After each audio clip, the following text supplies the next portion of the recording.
편에 앉으셨으니 성소와 참 장막에서 섬기는 이시라. 이 장막은 주께서 세우신 것이요 사람이 세운 것이 아니니라.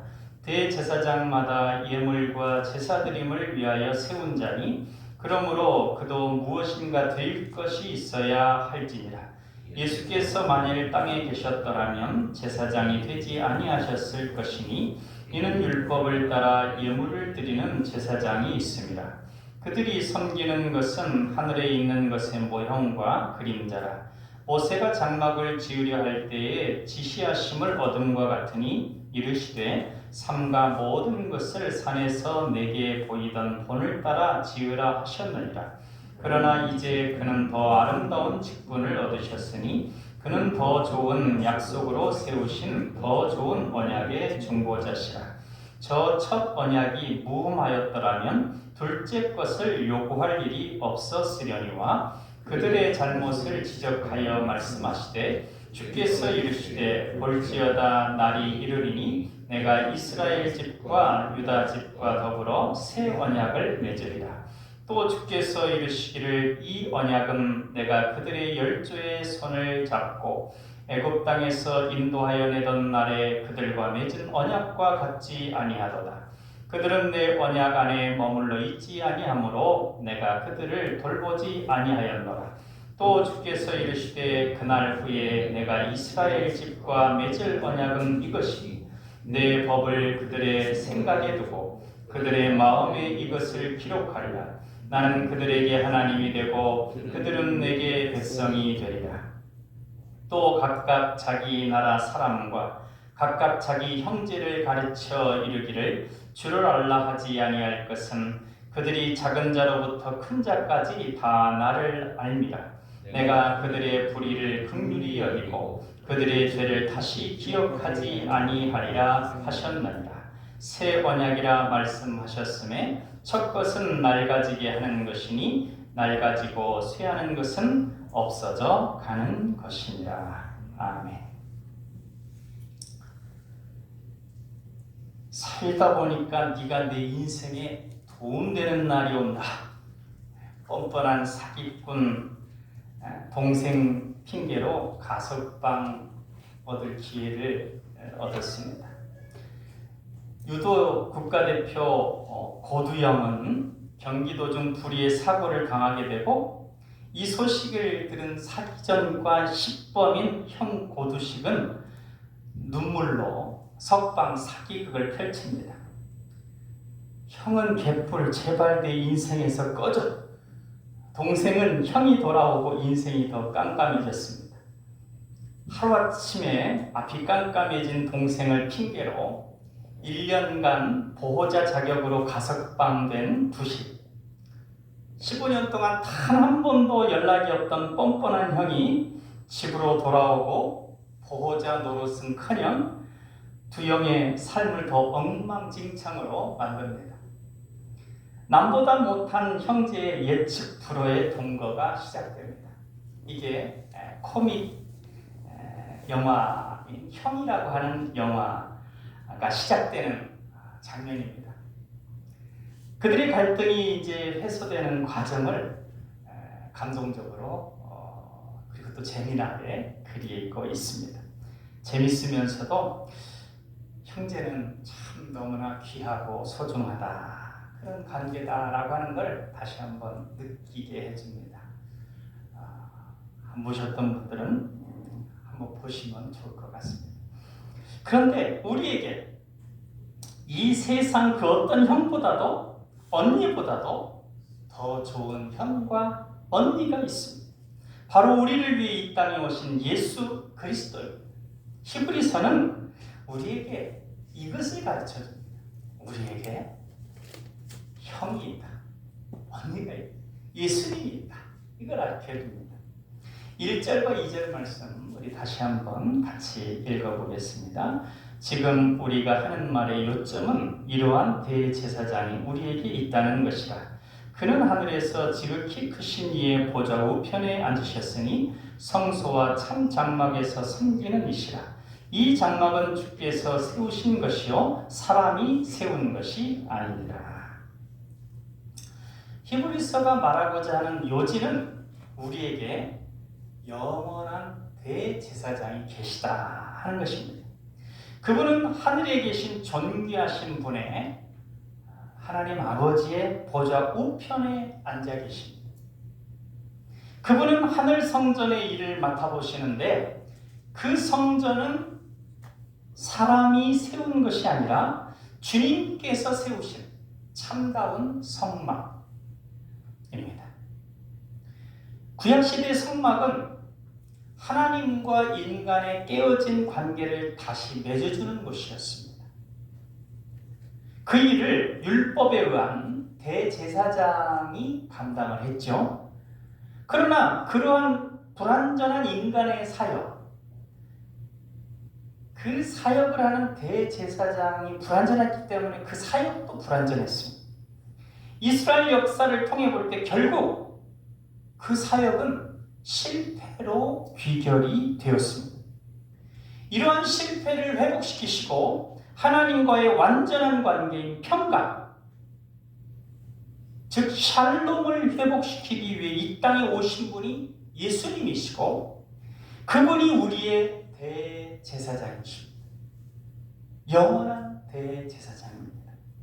그분은 하늘 성막에서 우리를 위해 끊임없이 하나님 아버지와 우리의 관계를 온전케 하십니다. 그 예수님으로 인하여 우리와 하나님의 관계는 깨어지지 않습니다. 그 어떤 일이 있어도 깨어지지 않습니다. 내가 하나님을 놓으려고 해도 놓아지지 않습니다. 하나님이 붙잡고 계시기 때문에 바로 그런 관계를 유지되도록 우리를 위해 끊임없이 중보하시는 분이 바로 예수님. 그 예수님이 우리에게 있습니다. 우리가 어떤 실수와 실패와 잘못을 저질렀을지라도 살아있는 아버지를 죽었다고 여기고 재산을 가지고 나가서 허랑방탕하게 쓴 자식이라도 그의 아버지와의 관계가 깨어지지 않습니다. 왜냐하면 중보자로서 그 관계를 끊임없이 복원시키시는 대제사장이 계시기 때문입니다. 우리에게 예수님이 있습니다. 옛날 프로레슬링 제 나이 때 이상되신 분들 아실 겁니다. 전설과 같은 존재가 있습니다. 김일 선수입니다. 아무리 우리나라 선수들이 막 코너에 빠지고 질 것 같더라도 우리는 믿음이 있습니다. 마지막에 김일 선수 나와가지고 헤딩 한번 하면, 헤딩이 아니죠, 박치기 한번 하면 끝입니다. 끝납니다. 세계 프로 레슬링을 석권했는데 그때 우리에게 김일 선수가 있다 이렇게 했습니다. 뭐 요즘 이제 젊은 분들은 잘 모르시겠지만 박세리 선수 미국 LPGA에서 우승했을 때 그 맨발의 톤을 많이들 기억하고 있습니다. 근데 많은 이들이 우리에겐 박세리가 있다 뭐 이렇게 마음의 한 부분에 그런 마음이 있었습니다. 축구를 좋아하는 분은 예전에는 우리에게 우리 시대 그 이전에는 차범근 선수가 있다 그랬고 얼마 전에는 박지성이 있다 그랬고 요즘에는 손흥민이 있다. 또 다른 아주 자랑할 만한 선수들이 있습니다. 자랑하는 존재입니다. 요즘 한류 노래는 우리는 BTS가 있다 뭐 이렇게 얘기할 것입니다. 그처럼 우리에게 우리 성도들에겐 우리의 구원에 있어서 누구도 부정할 수 없는 존재가 있는데 바로 예수 그리스도입니다. 우리에겐 예수님이 있습니다.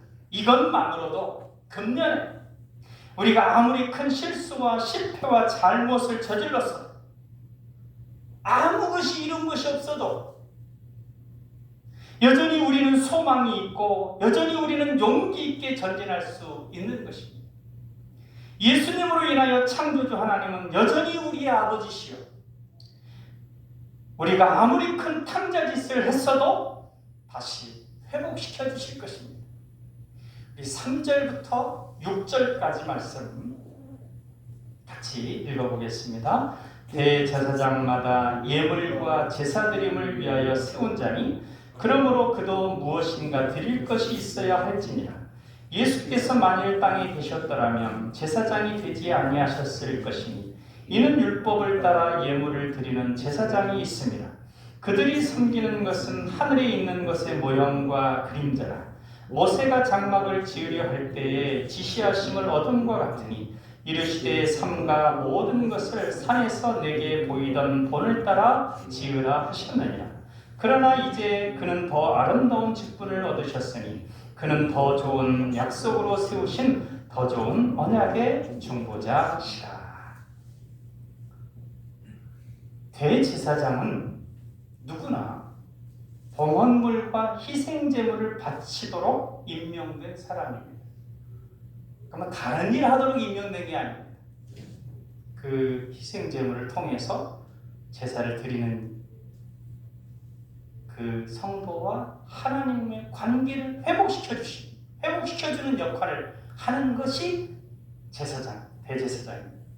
그러므로 우리의 대제사장도 무엇인가 바칠 것을 가지고 있어야 됩니다. 우리 예수님도 우리를 위해서, 우리와 하나님을 관계를 회복시켜 주시는 그 과정을 위해서 뭔가 바칠 것이 있어야 됩니다. 예전에 대제사장들은 죄 용서를 받으려는 이들이 가져온 짐승이 필요했습니다.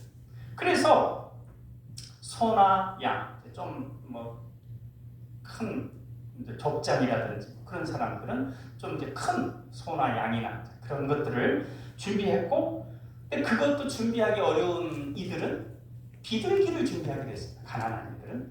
그리고 그것도 어렵다 그러면 곡식가를 조금이라도 준비했습니다. 그러니까 뭔가를 이렇게 준비해서 예물을 드렸습니다. 그런데 우리 대제사장 되신 예수님은 우리의 제물을 필요로 하지 않습니다. 구약시대에는 수많은 제물을 필요해서 한 번 절기 때마다 수십만 마리의 양이 막 죽임을 당하고 완전히 피냄새로 피가 강을 이루는 그런 일이 있기도 했지만, 우리에게 계신 대제사장이신 예수님은 우리의 제물을 필요로 하지 않습니다.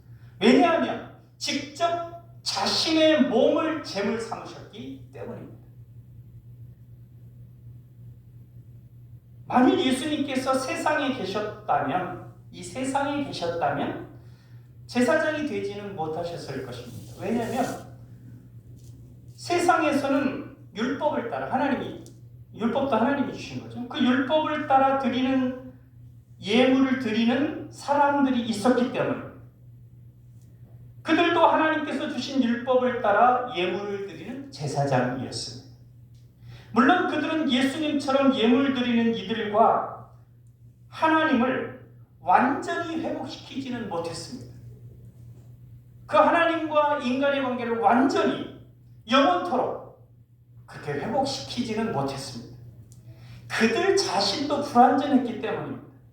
그리고 일정 정도 살다가는 죽습니다. 그리고 다른 사람 자손에게 그 역할을 하니까 자신의 그 대제사장 역할을 완벽하게 할 수는 없습니다.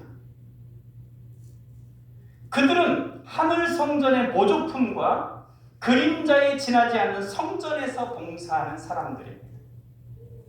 모세도 천막 성전이죠. 그 광야 시대 그 회막이라고 그러죠. 천막 성전을 지휘할 때에 하나님께서 이렇게 말씀하셨어요. 산에서 너에게 보여준 그 본을 따라서 그 이제 모형을 따라서 만들도록 해라고 했어요. 그러니까 하나님께서 보여주신 그대로 만들어 하나님께서 이 하늘의 성전을 보여준 겁니다. 구약의 성전, 다시 말해서 유대인들이 세우려고 하는 성전은 하늘 성전의 모델하우스 같은 것입니다. 어떤 사람이 집에서 살려고 그러는데 모델하우스에서 영원히 살려고 하는 사람이 누가 있겠습니까? 모델하우스를 보는 것은 그 모델하우스가 이렇게 보여주는 실제 집을 이제 가서 살려고 하는 거 아니겠습니까? 모델하우스는 실제 살려고 하는 집이 어떤 집인가 그걸 느끼게 해줄 뿐입니다. 마찬가지로 구약 시대의 율법과 제사장 제도와 성전은 그런 맛보기 같은 것입니다. 실제로 우리가 누릴 완전한 법, 완전한 제사장 제도, 완전한 성전, 그것을 미리 맛보게 해주고 이제 그걸 소망하기 위해서 그걸 가질 수 있도록 그렇게 해주는 것입니다. 그래서 이제 그리스도께서는 더욱 훌륭한 직무를, 더 아름다운, 더 귀중한 직분을 맡으셨습니다. 그것은 그가 더 좋은 약속을 바탕으로 해서 세우신 더 좋은 언약의 중재자이시기 때문입니다. 예수 그리스도는 구약시대 제사장보다 훨씬 뛰어난 것입니다. 더 좋은 언약을 바탕으로 해서 세워진 중보자이기 때문입니다. 유대인들은 요즘도 첫 번째가 솔로몬이 지은 것, 두 번째가 수르바벨 성전, 세 번째가 헤롯이 지은 것, 다 무너졌죠. 그 다음에 이제 네 번째 성전을 지으려고. 이게 이제 지금 세계전쟁의 화약고가 될지도 모릅니다. 여전히 중동의 평화를 위협하고 있습니다. 제4성전을 짓자 이렇게 하면서. 그들은 여전히 옛 언약을 붙들고 있습니다. 전깃불이 들어오는 상황에서 여전히 호롱불 키려고 한다면 뒤처질 수밖에 없고 무언가 문제를 만들게 되어진 것입니다. 7절과 8절 말씀 우리 같이 읽어보겠습니다. 저 첫 언약이 무음하였더라면 둘째 것을 요구할 일이 없었으려니와 그들의 잘못을 지적하여 말씀하시되 주께서 이르시되 볼지어다 날이 이르리니 내가 이스라엘 집과 유다 집과 더불어 새 언약을 맺으리라. 만일 사람들이 첫 번째 먼저 행한 그 계약에 먼저 어떤 계약을 했다, 집 매매 계약을 했다. 근데 그 계약이 흠없이 이행이 됐다고 한다면 추가 계약이 필요하지 않죠. 다른 문제가 있을 리가 없습니다. 그런데 첫 번째 계약인 율법을 사람들이 구약시대의 그 첫째 율법을 주었지 않습니까? 근데 그 율법을 구약시대의 성도들이 지킬 수가 없었습니다. 율법이 문제가 있는 것은 아닙니다. 그래서 율법은 율법대로 그대로 지키기만 하면 구원을 이루게 하는데 문제가 없었습니다. 율법대로 하면 구원받기는 하는데 율법대로 지킬 사람이 없으니 결국 구원하는데 문제가 있는 것입니다. 그래서 율법에 흠이 있다고 하는 겁니다. 율법이 흠이 있는 게 아니라 지킬 수가 없으니까 그 구원을 이루는 데에는 그 효과가 없는 것입니다. 그래서 하나님께서 첫 번째 계약, 즉 옛 언약을 보완해서 완전케 할 두 번째 계약, 새 언약을 주셨습니다. 그래서 하나님께서는 당신의 백성들을 나무라시면서, 구약시대 그 백성들을 나무라시면서 이렇게 말씀하셨습니다. 주께서 말씀하신다. 보아라, 날이 이를 것이다. 그때 내가 이스라엘 집과 유다 집에 더불어 새 언약을 맺을 것이다. 이 말씀은 예레미야 선지자를 통해서 주신 말씀입니다. 예레미야 시대가 어떤 시대죠? 하나님의 율법, 그 율법을 지키지 못해서 나라도 잊어버리고 나라도 망하고 빼앗기고 그래서 뿔뿔이 흩어져서 포로로 끌려간 그 상황입니다. 그 이스라엘 백성들을 향해서 너희들의 그 옛 언약으로 너희들이 구원을 이루지 못하게 되라. 구원을 얻지 못했는데 이제 내가 새 언약을 주겠다. 너희들의 구원을 완성시킬 새 언약을 주겠다. 이렇게 하나님께서 말씀하시는 것입니다. 9절과 10절 말씀 같이 읽어보겠습니다.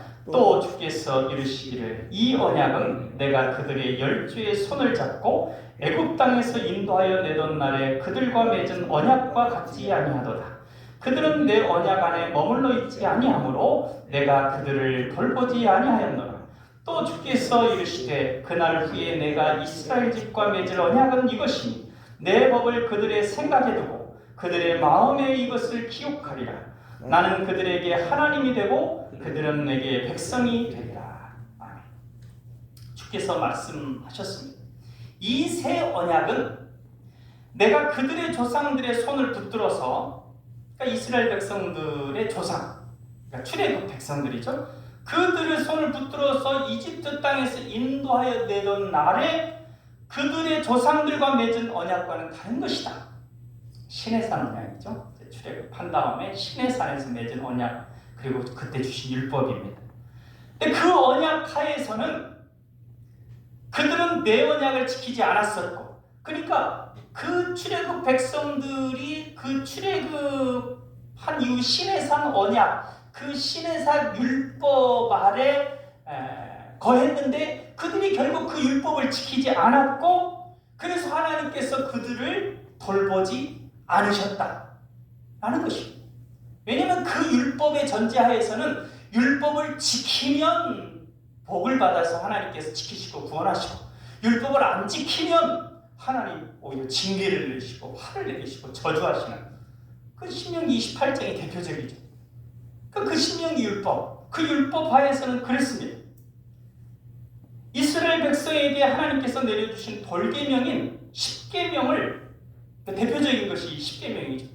그들이 지키지 않으므로 그들은 하나님의 백성됨에서 떨어져 나갔습니다. 우상을 숭배하고 하나님께서 행하라고 하는 것들을 행하지 않고, 그래서 결국은 그 율법을 지키지 않아서 하나님 백성됨에서 떨어져 나갔습니다. 나라는 망했고 뿔뿔이 흩어졌습니다. 그것이 옛 언약의 결말입니다. 그래서 하나님께서 이제 돌을 새겨서 말씀을 줬는데 그게 성공하지 못했어요.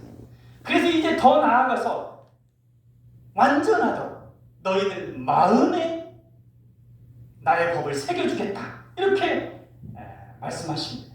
말씀하시기를 그날 뒤에, 그러니까 이제 옛 언약이 폐기된 이후에, 옛 언약이 실패로 결과된 이후에 내가 이스라엘 집과 맺을 언약은 이것이니 나는 내 율법을 그들의 생각 속에 넣어두고 그들의 마음에다가 새겨줄 것이다.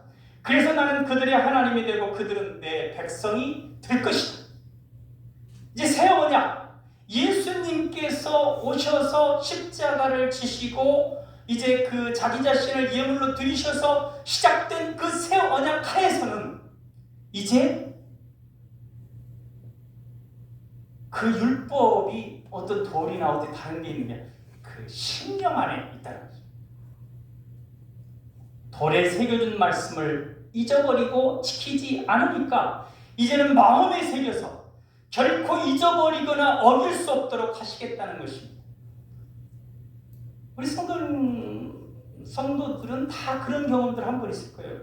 뭐 이렇게 말씀 생각 없이 지내다가도 뭔가 이렇게 좀 꺼림칙한 일들을 하려고 할 때 갑자기 마음이 불안해지면서 뭐 어떤 말씀이 생각나는, 성령님께서 생각나게 하시는 거예요. 생각나게 하시고 기억하게 하시고, 그 성령님께서 계셔서 그 마음에 심겨진 말씀을 떠오르게 해가지고 하나님 백성됨에서 떨어지지 못하게 하는 것입니다. 당신의 백성됨에서 떨어지는 일이 없도록 하는 이 새 언약을 주시겠다고 하셨고, 우리는 그것을 받았습니다. 11절에서 13절까지 말씀 같이 읽겠습니다. 또 각각 자기 나라 사람과 각각 자기 형제를 가르쳐 이르기를 주를 알라 하지 아니할 것은 그들이 작은 자로부터 큰 자까지 다 나를 알미라. 내가 그들의 불의를 긍휼히 여기고 그들의 죄를 다시 기억하지 아니하리라 하셨느니라. 새 언약이라 말씀하셨음에 첫 것은 낡아지게 하는 것이니 낡아지고 쇠하는 것은 없어져 가는 것이니라. 아멘. 하나님께서 말씀하십니다. 높고 낮음을 가릴 것이 없이 모든 사람이 하나님을 알게 될 터이니 아무도 자기 이웃이나 형제를 보고 주님을 알라, 예수님을 알라 이렇게 가르치지 않아도 되는, 그렇게 된다고 하셨습니다. 예수님을 몰라서 믿지 못하는 이들은 없게 될 것이라는 말씀입니다. 요즘 거의 그렇게 돼가고 있죠. 물론 이제 아주 오지에 있는 미전도 종족들이 있기는 하지만, 그래도 대체적으로 예수님을 몰라가지고, 특히 성탄절 같은 때 이 누구가 오신다는 대부분 알 겁니다. 믿는 것과 안 믿는 건 차이가 있지만 알기는 합니다. 누구나 다 구원자 예수님을 알게 하시겠다 하는 말씀입니다. 하나님께서 새 언약의 백성들에 대해서 내가 그들의 잘못을 너그럽게 보아주겠고, 우리에 대해서 하는 말씀입니다. 새 언약의 대상들이 그들의 잘못을 너그럽게 보아주겠고 그들의 죄를 더 기억하지 않으리라. 하나님께서 말씀하신 것입니다. 게임을 하다가 우리 그러죠. 생각하는 이제 어려운 게임일수록 또 그런데, 그러면 이렇게 쫙 하다가 막힙니다. 그래 안 됩니다. 그래갖고 실패를 하죠. 그러면 그럼 처음부터 해야 되니까 어떻게 하냐면, 하다가 이거 어려운 그 도전 그 직전에 딱 저장을 합니다. 그리고 도전을 했다가 실패하면 다시 그걸 꺼내가지고 다시 도전합니다. 그래서 그 단계를 뛰어넘으면 다시 저장했다가 그렇게 끊임없이 도전해가지고 이제 그 전체를 깨기도 하고 그러는데, 그게 이제 어떤 그 이제 실제 그 게임 속에 있는 캐릭터 우리와의 차이죠. 컴퓨터를 새롭게 하는 것을 포맷한다고 합니다. 싹 지워버리고 다시 깔아서 하는 것입니다. 이전에 잘못된 것들, 잘못된 쓰레기 같은 것들, 이렇게 막 쌓여있는 것들, 그걸 다 지워버리는 겁니다. 하나님은 우리의 지난 허물과 실수와 잘못들에 대해서 그렇게 하시겠다는 것입니다. 완전히 초기화해서 다시 하시겠다는 것입니다. 물론 그 과정에 깨달음, 그 과정에 성숙할 수 있는 요소들은 다 남겨주십니다. 이것은 마치 이전 생명이 죽고 새 생명이 태어나서 살아가는 것과 같습니다. 그처럼 하나님께서는 다 잊어버리겠다는 것입니다. 우리의 허물과 우리의 실수와 우리 잘못들은 다 잊어버리겠다는 것입니다. 우리가 주일을 작은 부활절이라고 하죠. 작은 부활절이라고 하는데 그 이유는 예배드리러 와서 예배드리는 과정에 이전에 나는 죽고 하나님께 제물을 올려드리고 이제 부활한 새 생명으로 태어나는 것입니다. 하나님은 우리의 예배를 그렇게 보십니다. 그냥 왔다가 조금 앉아있다가 그냥 가는 거, 전혀 변함이 없는 것처럼 그게 아닙니다. 우리가 진실하게 예배를 드리면 그 자리에 성령님께서 임재하셔서 우리의 옛사람이 죽고 새 사람이 태어나는, 그게 우리가 완전히 새로워지는 것입니다. 그래서 우리의 이전 어떤 실수와 잘못과 허물 예수님께서, 하나님께서 잊어버리겠다. 이제 새롭게 도전하고 새롭게 한번 다시 시작해봐라. 그렇게 매 주일 새롭게 기회를 주시는 것입니다. 그런데 우리가 여전히 내가 실패했는데 그 실패 때문에 힘들어. 나도 힘들고 내가 내 주변 사람도 힘들게 했고 내가 이런 실수를 했는데, 이런 실패를 했는데 내가 또 무슨 도전을 해. 그렇게 여전히 그렇게 지난 상처, 지난 실수, 지난 실패를 붙들고 새로운 삶을 살지 못하면, 새로운 도전을 하지 못하면, 새로운 꿈을 꾸지 못하면 그것은 누구의 속임이냐? 사단의 속임이고 사단의 장난에 놀아나는 것입니다. 하나님께서 새 언약이라고 말씀하시므로 첫 번째 언약을 낡은 것으로 만드셨습니다. 낡고 오래된 것은 곧 사라집니다. 율법을 지키면 내 백성이고, 율법을 지키면 내 백성이고 지키지 않으면 내 백성이 아니다. 그러한 행위적이고 인과응보적 언약은 구약의 옛 언약입니다. 그건 사라졌습니다. 이걸 한번 생각해 보십시오. 정규직과 비정규직을 생각하면 이해하기가 쉽습니다. 정규직은 일을 하건 하지 않건 월급을 받죠. 우리 선생님들 이렇게 방학에 가르치지 않아도 정규 교사는 다 월급이 나오지 않습니까? 직원이라고 하는 관계 때문에 월급을 받는 것입니다. 그런데 비정규직은 관계 때문이 아니라 일 때문에 품삯을 받습니다. 그래서 일 안 하면 받는 것이 없습니다. 첫 번째 언약은 비정규직처럼 율법을 지켜야만 구원이었습니다. 그러나 새 언약은 이제 하나님의 자녀이기 때문에 구원은 이미 주어졌습니다. 우리가 무엇을 하고 하지 않고에 따라 구원이 좌우되는 게 아닙니다. 우리는 하나님의 자녀이기 때문에 이제 구원은 주어졌습니다.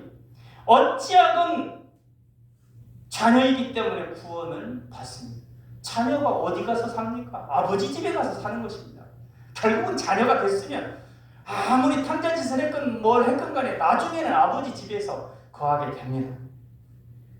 다만 이제 아버지는 아들을 아들다운 아들로 자녀다운 자녀가 되기 위해서 교육을 시킵니다.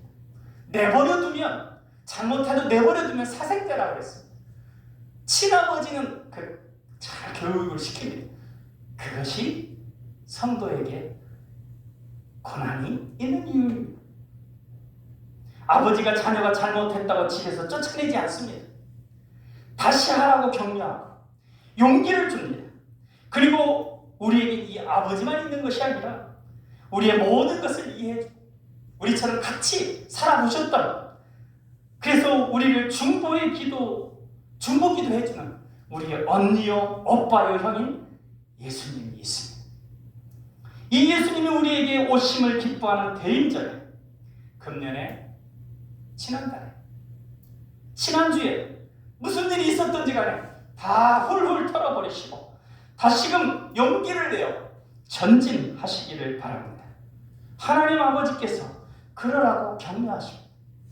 예수님 형님이 그러라고 용기를 주십니다. 기도하겠습니다. 사랑의 하나님, 우리에게 우리의 영원한 대제사장이자 형님이신 예수님을 보내주셔서 감사합니다. 아버지 하나님께서 우리의 모든 허물과 실수와 잘못을 다 잊어버린다고 하셨사오니 우리가 언제 어디서나 새로운 용기와 꿈을 가지고 일어서게 하옵소서. 한 번도 상처받지 않는 것처럼 사랑하고 한 번도 실패하지 않은 것처럼 다시 시도하고 한 번도 패배하지 않은 것처럼 다시 도전하게 하여 주옵소서. 사랑의 예수님 이름으로 기도하옵나이다. 아멘.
십자가를 붙드네 의가 없는 자라도 도와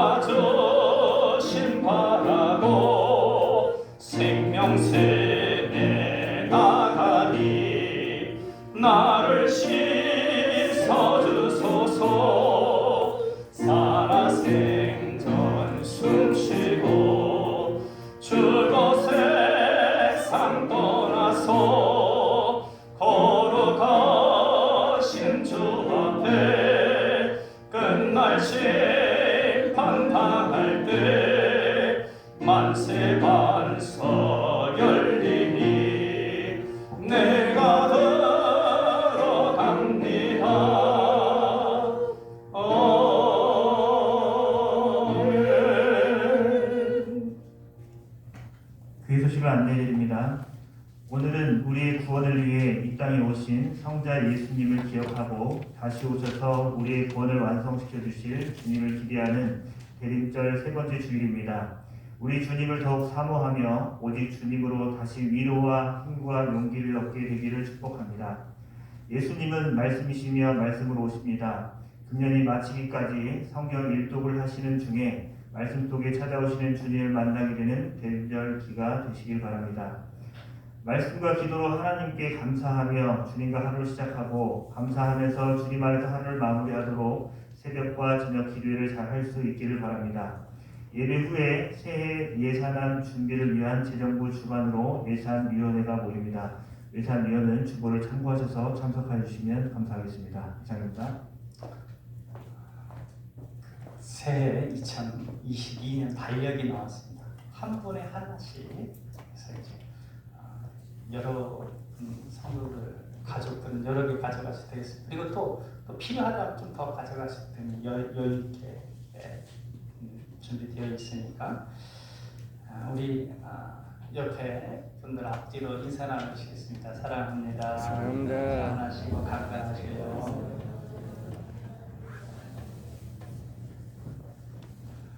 기도하겠습니다. 너희는 여호와께 감사하며 그의 이름을 불러 아뢰며 그가 행하신 일을 만민 중에 알릴지어다. 그에게 노래하며 그를 찬양하고 그의 모든 기사를 전할지어다. 아멘. 성경 말씀으로 거듭나서 감사한 마음으로 헌금을 드리게 하시는 하나님 아버지, 세상의 어떤 재물보다 돈보다 성경 말씀이 더 귀하다는 사실을 깨닫게 하시니 감사합니다. 세상의 돈을 아끼지 않고 헌금으로 바치게 인도해 주심에 감사를 드립니다. 우리의 마음이 세상의 물질에 매이지 않게 하시고 우리의 재물이나 돈을 기쁨으로 하나님 말씀이 전파되는 비용으로 바치게 하옵소서. 세상의 부귀 영화를 누려도 성경 말씀을 잃으면 아무 소용이 없다는 것을 알게 하옵소서. 우리의 삶 전체가 오직 하나님의 말씀을 실천하는 현장이 되게 하여 주옵소서. 우리에게 일할 수 있는 건강을 주시니 감사합니다. 선한 청직이라고 하는 돈에 대한 올바른 가치관을 갖게 하시고 하나님께서 주신 돈을, 성경을 세계의 만민들에게 나누어 주는데 사용할 수 있게 하옵소서. 하나님께서 정성을 다하여 헌금을 봉헌하는 성도들에게 기쁨을 주시고 혹시 미처 준비하지 못하였거나 없어서 봉헌하지 못한 성도들을 위로하여 주옵소서. 11조 헌금, 감사 헌금, 주일 헌금, 선교 헌금, 건축 헌금 등을 받으시고 하나님께서 예비하신 복을 충만히 내려 주옵소서. 이 헌금들이 하나님의 뜻대로 사용되어 하나님께 영광이 되게 하여 주옵소서. 우리 사랑하는 자녀들의 앞길을 선하게 인도하여 주시고 특별히 상급학교 진학을 위해 노력하는 사랑하는 자녀들 하나님의 선한 역사가 나타나게 하여 주옵소서. 사랑의 예수님 이름으로 기도하옵나이다. 아멘.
하시고 악에서 구원하소서.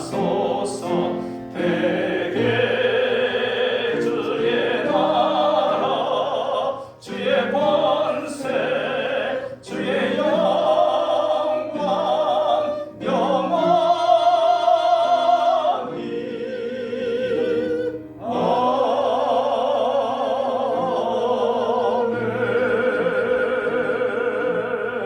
아멘.